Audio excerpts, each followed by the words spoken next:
얼마 전에 이제 정부의 모 인사가 그 딸 문제 때문에 되게 복잡한 일이 있었죠. 뭐 그 딸이 유학을 하고 있는데 스마트폰 앱을 만들었다. 뭐 해외 유명 전원에다가 뭐 투고를 했다. 또 기부단체를 만들어서 기부했다. 뭐 다 알고 보니까 나중에 미국의 대학, 명문대학에 가기 위해서 스펙을, 조건을 잘 쌓기 위해서 한 거짓이었다라는 게 이제 밝혀졌죠. 남이 해준 거 이제 자기 거라고 이야기했다라는 거 아니겠습니까?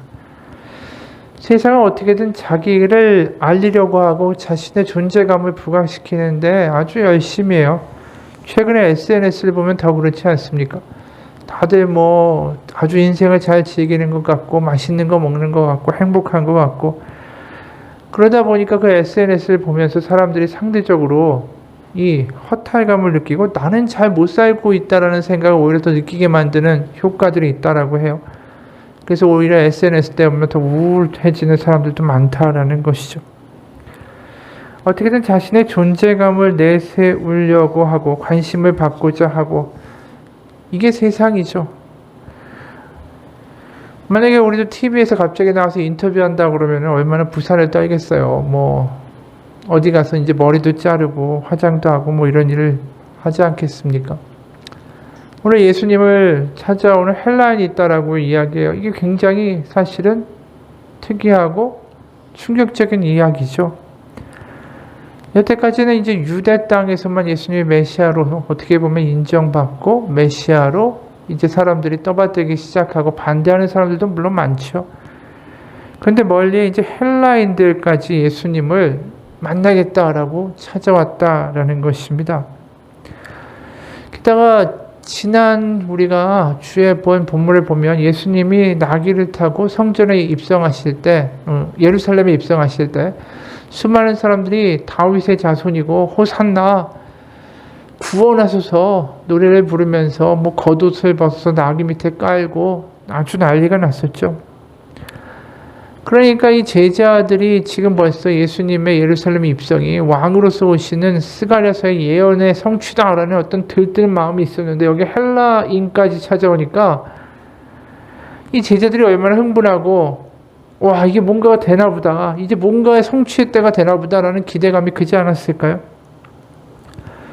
오늘 21절 22절을 보면 이제 헬라인이 와서 이렇게 말하죠. 갈리 베세다 사람 빌립에게 가서 청하여 이르되 선생이여 우리가 예수를 뵙고자 하나이다 하니 빌립이 여기서 어떻게 반응했냐면 바로 예수님에게로 내가 인도하겠습니다 이렇게 얘기한 게 아니라 빌립이 22절에 안드레에게 가서 말하고 안드레와 빌립이 예수께 가서 여쭈니라고 이야기해요.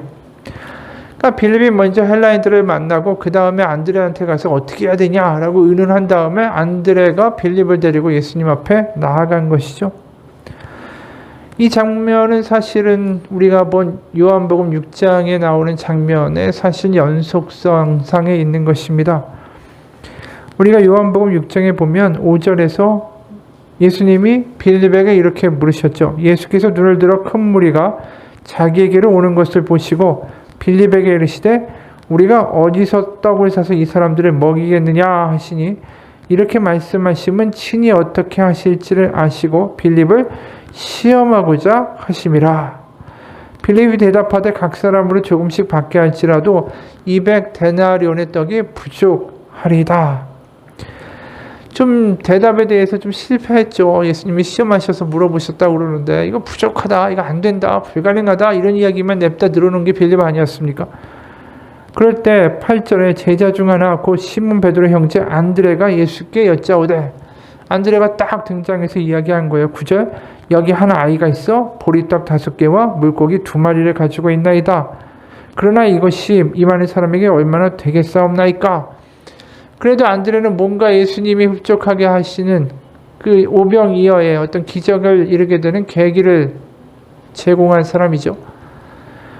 그러니까 이제 빌립은 눈에 보이는 것만 이제 확 하는 건데 이래가지고 예수님한테 헬라인 데리고 왔다 또 무슨 소리 들을까 싶은 거예요. 그러니까 안드레한테 가가지고 물었고 안드레가 뭔가 답을 줄 줄 아는 거죠. 그래서 안드레가 이제 예수님한테 데리고 가는데 이 둘은 사실은 아까 이야기한 대로 기대감이 있었죠. 오병이어를 일으켰던 주님, 또 나귀를 타고 수많은 사람들이 환호하고 메시아로 오신, 예루살렘에 드디어 입성하신, 뭔가 이제 결단을 내실 것 같은 예수님이 이 헬라인들한테는 도대체 얼마나 멋진 일과 멋진 이야기와 때로는 멋진 기적을 좀 보여주시지 않을까. 사실 예수님의 사역에 있어서 가장 정점의 모습 아니겠어요? 모든 사람들의 기대가 폭발하고 있는 모습이죠. 실제로 우리가 요한복음 12장 19절을 보면 바리새인들마저도 이런 이야기를 해요. 바리새인들이 서로 말하되 볼지어다 너희 하는 일이 쓸데없다. 보라 온 세상이 그를 따르는도다 하니라. 이 바리새인들이 읽은 판세에도 보면 완전히 예수님께 주도권이 넘어간 것 같은 그런 모습이다라는 거죠. 온 세상이 흥분하고 있어요. 완전히 사역의 정점을 이루고 있고 완전히 피크를 치고 있는 그 가운데 예수님이 엉뚱한 말씀을 하시는 거예요. 지금 헬라인들 앞에서. 23절, 24절. 예수께서 대답하여 이르시되 인자가 영광을 얻을 때가 왔도다. 내가 진실로 진실로 너에게 이르노니 하늘의 밀이 땅에 떨어져 죽지 아니하며 하늘에 그대로 있고 죽으면 많은 열매를 맺느니라. 황당한 말씀하시는 거예요. 지금 굉장히. 제자들이 기대했던 어떤 근사한 행동이나 말과는 아주 거리가 멀었죠. 실제로 헬라인들이 원하는 것은 지식적인 말이에요. 우리가 그리스 철학이 있지 않습니까? 헬라인들은 지식과 철학적인 이야기를 즐기는 사람들이죠. 사도 바울도 우리가 고린도전서 1장 22절을 보면 헬라인들이 이렇게 규정하죠. 유대인은 표적을 구하고 헬라인은 지혜를 찾으나 우리는 십자가에 못 박힌 그리스도를 전하니 유대인에게는 꺼리는 것이요 이방인에게는 미련한 것이로되 오직 부르심을 받은 자들에게는 유대인이나 헬라인이나 그리스도는 하나님의 능력이요 하나님의 지혜니라. 예수님이 죽는다, 십자가에 죽는다, 이 이야기가 지금 헬라인들한테는 어떻게 들린다고요? 고린도전서에서 미련한 것이고, 한마디로 지혜를 찾는 이들한테는 한심한 얘기를 하는 거예요. 근데 지금 대놓고 헬라인들한테 하늘의 밀이 떨어져 죽어야 된다라고 이야기를 하시니까, 십자가 이야기를 하시니까, 그것도 아주 촌스럽게 무슨 밀 같은 이야기, 곡식의 이야기, 뭔가 우리가 비유를 들어도 헬라 문명에서 왔으면 좀 근사한 이야기를 들려주면서 비유를 하셔도 좀 그럴까 말까 한데, 농부들한테나 하는 어떤 촌스러운 비유를 가지고 뭐 밀알이 떨어져 죽는다 이런 이야기를 하시고 그래야 열매를 맺는다. 이게 굉장히 촌스럽게 들리고 제자들이 들을 때는 이게 뭔가가 이거 잘못되고 있다는 걸 느끼게 할 수 있는 대목이라는 것이죠. 우리가 여기서 보는 것은 뭡니까? 예수님은 생각보다 굉장히 촌스러운 하나님이다라는 것이에요. 말이 듣기에 좀 불편한 것 같지만 굉장히 촌스러운 하나님이죠. 고상하고 지식이 있고 거룩하고 뭔가 신학적인 이야기와 철학적 이야기를 늘어놓는 것이 아니라, 고상한 말로 진리를 설명하는 분이 아니라 굉장히 촌스러운 농부의 모습으로 이야기하고 계신 하나님이 예수님의 모습이다라는 것이죠. 세상은 지금 환호하죠. 왕으로 떠받들고 모든 관심이 그분에게 쏠려도 그분은 여전히 거기에 반응하지 않고 촌스럽고 아주 낮은 모습으로 대화를 하고 계시다라는 것입니다. 이게 사실 굉장히 중요한 모습이에요. 우리가 고린도후서 2장에 보면 그리스도의 향기라는 말이 있어요. 고린도후서 2장 15절, 우리는 구원받는 자들에게나 망하는 자들에게나 하나님 앞에서 그리스도의 향기니. 이런 이야기를 들으면서 우리는 좀 그리스도의 고상함, 뭔가 아름다움, 이런 걸 연상하게 되지만 실제 예수님은 어떤 모습입니까? 제자들과 함께 고생하고 걸어가시고 주무시고 지내시고, 예수님의 이 그리스도의 향기는 어떻게 보면 예수님의 땀 냄새였을지도 모른다라는 거죠. 우리가 아는 예수님은 우리를 위해서 땀을 흘리시고 피를 흘리시는 사람의 냄새가 나는 하나님이시다라는 거죠. 실제로 겟세마네 동산에서 땀을 흘리시고 땀이 핏빛이 되도록 기도하셨다. 그러니까 예수님에게서 나는 이 땀과 그리고 아주 농부 같은 이야기의 모습들, 이러한 모습들이 우리에게 복음이라는 거예요. 우리는 지금 많은 경우에 예수님을 그려놓은 사진을 보면 왜 서양인이 근사하게 머리를 기르고 뒤에는 광채가 나고 콧대는 아주 뾰족하고 눈은 초록색에 아주 벽 안에 서양인을 그려놓는데 실제 예수님은 그렇지 않다라는 거죠. 어떻게 보면 촌스럽고 우리와 함께 뒹굴고 우리와 함께하고 우리같이 촌스러운 그러한 우리의 아픔을 그대로 가지고 있는 세상의 기준으로 고상하고 고매하고 냄새 하나 안 나고 고결한 분, 이런 분이 아니다라는 것이죠. 조니 모어라는 분이 쓴 Dirty God이라는 더러워지신 하나님이라는 책이 있어요. 거기서 이렇게 말합니다. 예수님은 바람 빠진 풍선 같은 지구 행성에 공기나 채워주러 오시는 것이 아니다. 그분은 원자폭탄처럼 투하된 것이며 그분의 나타나심은 일종의 도전이다. 예수님은 머리끝에서 발가락 사이까지 더럽혀지셨다. 지저분한 세상을 대청소하라는 하나님의 사명을 완수하기 위해 예수님께서는 땀 냄새와 먼지 냄새가 진동할 정도로 사역하셨다. 예수님의 손톱 밑은 때가 꼈고 양손은 굳은 살이 박혔을 정도로 더럽혀졌다. 이게 하나님의 아들이라는 거예요. 이게 요한복음에서 말하는 예수님의 모습이에요. 촌스러운 하나님. 우리가 다음에 볼 13장에 보면 예수님이 제자들의 발을 씻기시죠. 거기 보면 13장 4절부터 6절까지 보면 이렇게 기록합니다. 저녁 잡수시던 자리에서 일어나 겉옷을 벗고 수건을 가져다가 허리에 두르시고 이에 대야에 물을 떠서 제자들의 발을 씻으시고 그 두르신 수건으로 닦기를 시작하여 시몬 베드로에게 이르시니 베드로가 이르되 주여 주께서 내 발을 씻으시나이까. 우리가 여러 번 봐서 이 구절에 대한 이야기를 알고 있죠. 겉옷을 벗고 수건을 허리에 두르고 굽혀서 제자들의 발을 닦는 이런 자세는 유대 지역에서는 종들이나 하는 거죠. 주인의 집을 방문한 손님들에게 종들이 하는 자세였다라는 거예요. 바로 예수님이 얼마든지 말로 하실 수 있고 이러한 일 안 하셔도 되지만 조금 있으면 배반할 자들을 위해서 촌스럽고 구차하고 종처럼 낮은 모습으로 그들의 발을 닦아주시는 무릎 꿇는 하나님이 예수님이라는 거죠. 그게 복음이라는 거예요. 우리도 예수님이 이러한 모습으로 다가오셨다라는 것이 우리 가운데 다시 한번 경험되고 감격되는 그런 신앙 되기를 원합니다. 얼마든지 하나님 우리를 깔보실 수 있고요. 우리를 정죄하실 수 있고 우리를 무시할 수 있고 우리를 저주하실 수도 있고 우리를 벌하실 수 있는 분이에요. 하지만 그런 모습이 아니라 내가 못나도 끝까지 나와 함께 할 수 있는 하나님의 모습으로 오신 예수님. 그래서 마태복음에서 우리와 함께 하신 하나님이다라는 말이 멀게 느껴지지가 않는 거예요.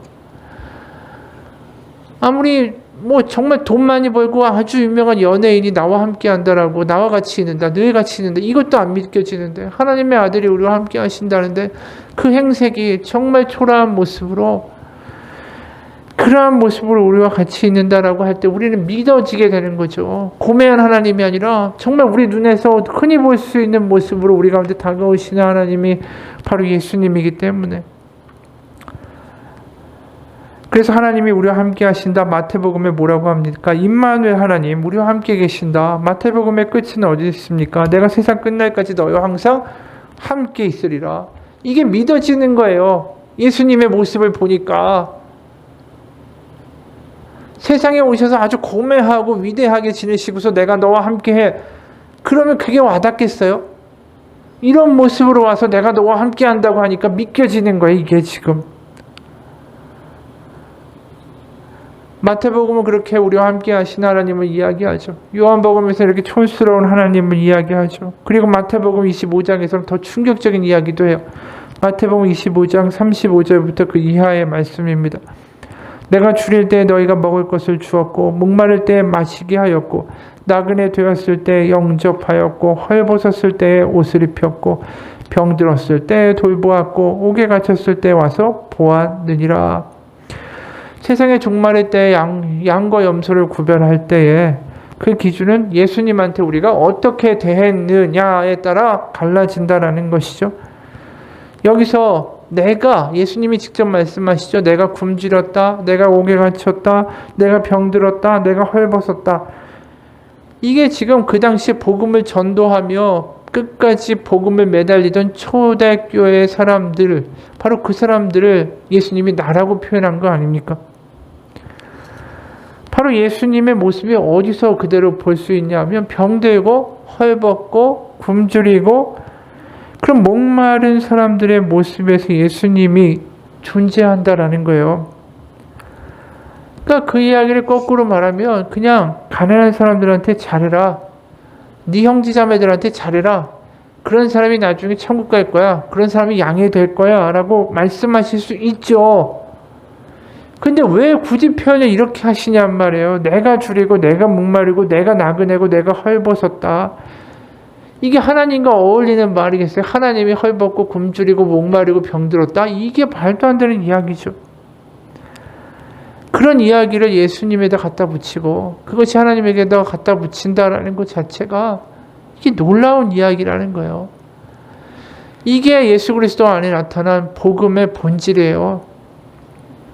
주님이 우리와 함께하기 위하여 모든 걸 다 내려놓고 우리와 같은 모습이 되시되 굶주리고 헐벗고 병나고 나그네 되고 목마르고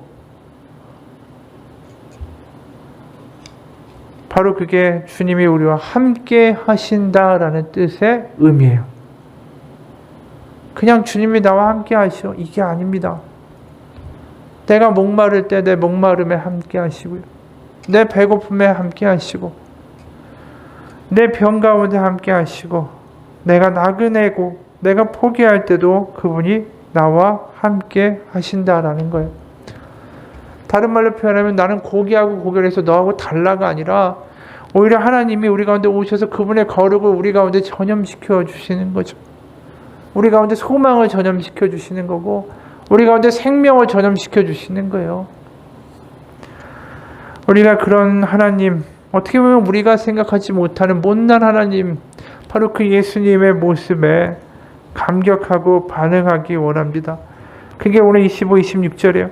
자기의 생명을 사랑하는 자는 잃어버릴 것이요 이 세상에서 자기의 생명을 미워하는 자는 영원토록 보존하리라. 사람이 나를 섬기려면 나를 따르라. 나 있는 곳에 나를 섬기는 자도 거기 있으리니 사람이 나를 섬기면 내 아버지께서 그를 귀히 여기시리라. 여기 읽다 보면은 나를 따라라, 나를 섬겨라 이렇게 이야기하시죠. 이게 어떤 순종에 대한 강요처럼 보이지요. 그런데 그게 아니라 그분이 나와 어떻게 함께 하셨는가 그것에 감격해서 그분을 떠나지 말고 머물라라는 뜻이에요. 그분과 함께 동행하라는 뜻입니다. 우리가 이게 좀 오해가 있을 수 있고 착각할 수 있어요. 섬겨라, 따르라, 뭔가 이거 우리 결단을 하고 아주 대단한 모습으로 정말 한치의 어떤 흔들림도 없이 가야 되는 거 아니냐. 난 그렇게 못하는데 부담된다. 이렇게 생각할 수 있는데 베드로 보세요. 베드로가 예수님이 나를 따르라 라고 하시잖아요. 그럴 때 베드로가 뭐라고 그랬습니까? 주여 나를 떠나소서 나는 죄인으로소이다 라고 그랬어요. 그래도 같이 가자라는 말에 그 예수님의 말에 감격해서 베드로가 따르기 시작했죠. 근데 베드로가 나를 따르라는 예수님의 말에 완벽하게 반응한 사람이었습니까? 아니죠. 따라다녔다고 하지만 실족했고 나중에 예수님 모른다고 3번이나 그랬고 같이 따라다닌다라고 했지만 계속해서 실수하고 내가 더 높은 데 앉겠다라고 싸움하고 그러지 않았겠어요. 그럼 베드로가 예수님 앞에 버려졌습니까? 아니죠. 나중에 아주 큰 사도로 세움받게 되지 않습니까? 예수님이 나를 섬겨라, 나를 따르라 이야기는 다른 게 아니에요. 그래도 그분 곁에 머물려고 하면 그걸로 된다라는 거예요. 일단 그분이 나와 함께 하신다는 것에 반응하고 감격할 줄 알고 모자라고 실족도 하지만 그래도 그분 곁에 있으려고 하는 거, 그거에 하나님이 반응하신다라는 것입니다.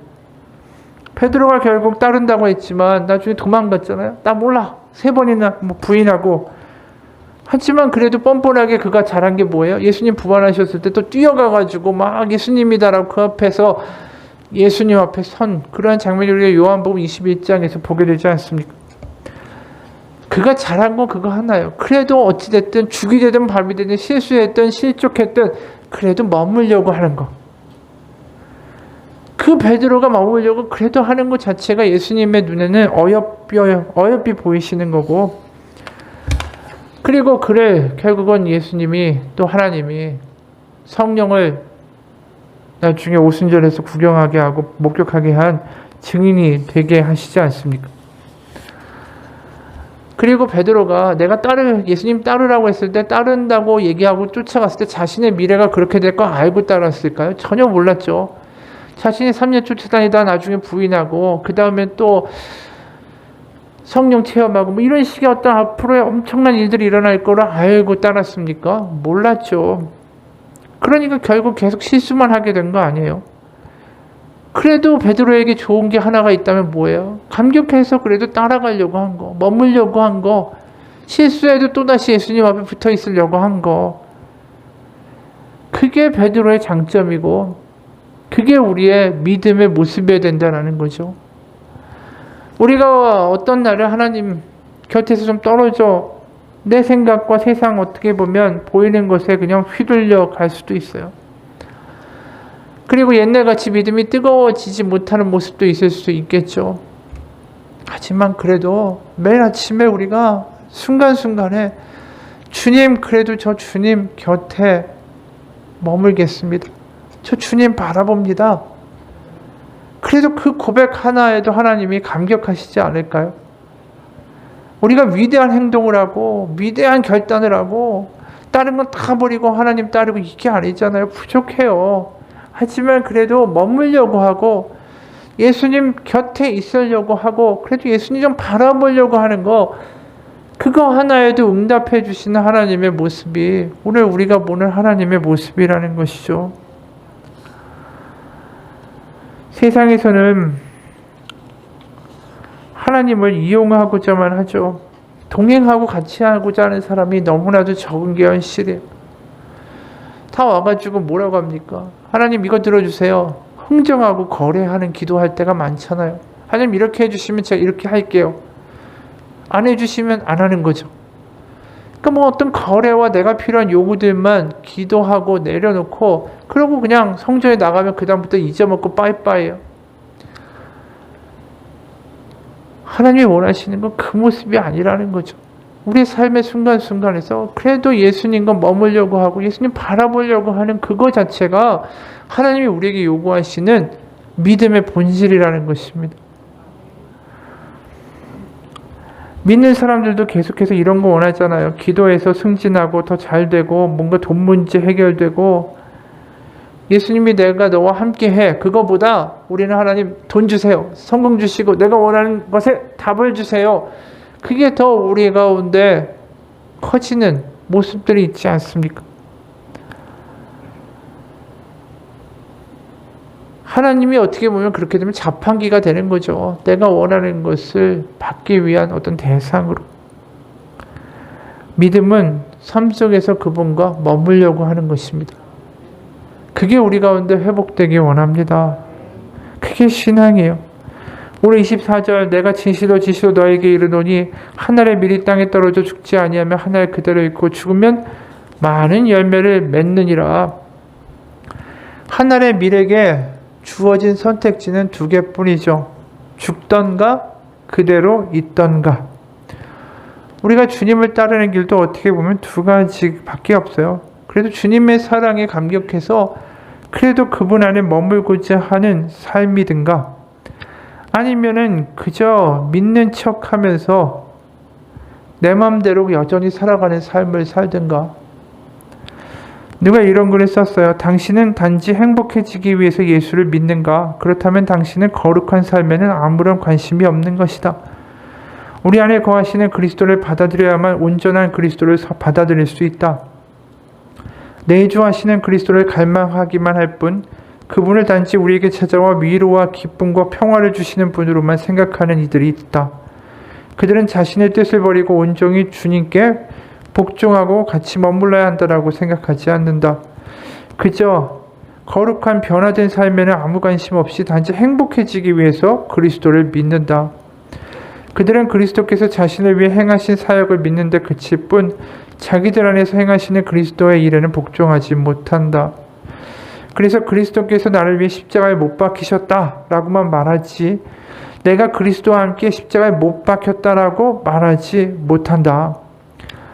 내가 예수님과 함께 십자가에 못 박혔다라는 게 뭡니까? 결국 내가 주님 안에 머문다라는 이야기잖아요.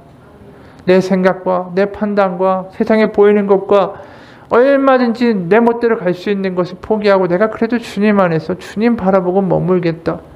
이게 내가 십자가에 못 박혔다라는 거예요. 근데 많은 사람들이 이 전단계에서 머문다는 거죠. 그리스도께서 나를 위해 십자가에 못 박히셨다. 주님은 나에게 편의와 나에게 필요한 것만 딱 제공하고 그 다음에 예수님과의 관계는 나는 불편하다라는 거예요.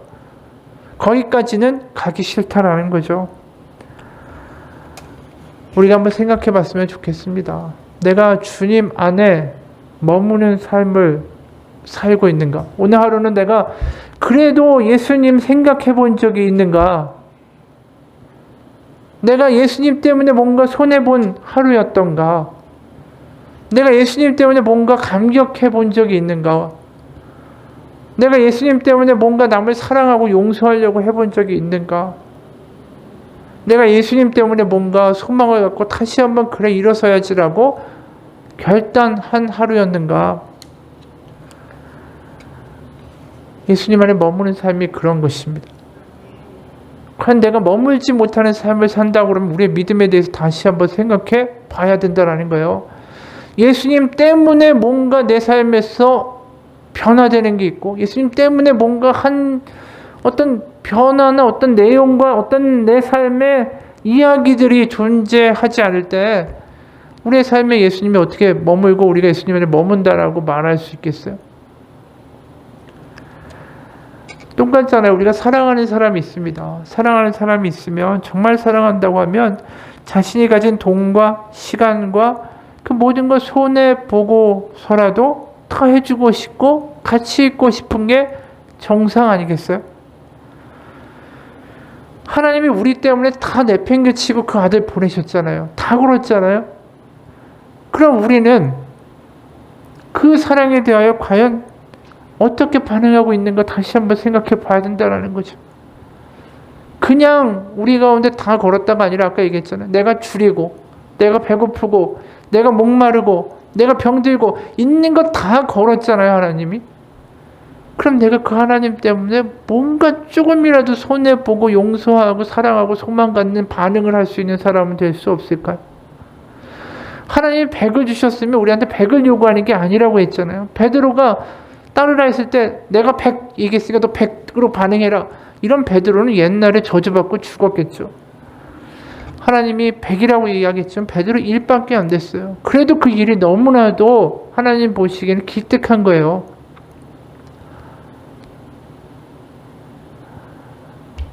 우리가 하는 조그마한 행동이, 아이가 하는 조그마한 행동이 별거 아니라도 부모에게는 감격으로 다가오잖아요. 엄마 배고프다고 그러니까 애가 와가지고 100원 주면서 이걸로 맛있는 거 사 먹으라고 할 때 그거 얼마나 어이없는 짓이에요. 근데 100원 가지고 뭘 사 먹겠어요. 근데 그 아이가 주는 100원이 왜 이렇게 기쁘게 보이고 감격으로 보이겠어요. 그게 부모의 마음이잖아요. 똑같아요. 하나님의 마음도 그렇다라는 거죠. 우리가 세상을 살아가면서 바쁘고 힘들고 지치고 시달리기도 하고요. 정신없기도 합니다. 하지만 그래도 예수님 때문에 뭔가 그 다음의 말을 이을 수 있는 우리의 하루가 되기를 바랍니다.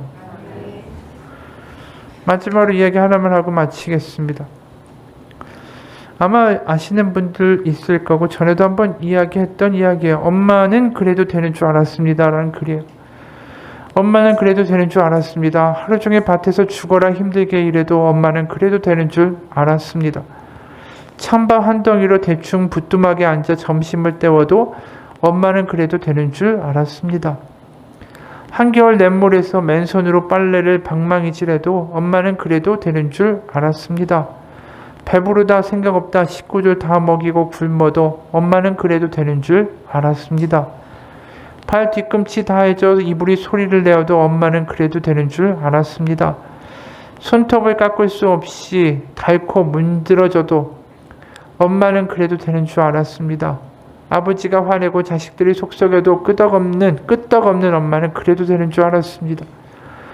외할머니 보고 싶다, 외할머니 보고 싶다. 그것이 그냥 넋두리인 줄만 알았습니다. 한밤중 자다 깨어 방구석에서 한없이 소리 죽여 울던 엄마를 본 후로는 엄마는 그러면 안 되는 것이었습니다. 이 시를 보면은 부모님은 당연히 그렇게 해주는 줄 알잖아요. 엄마는 그렇게 해주는 줄 알잖아요.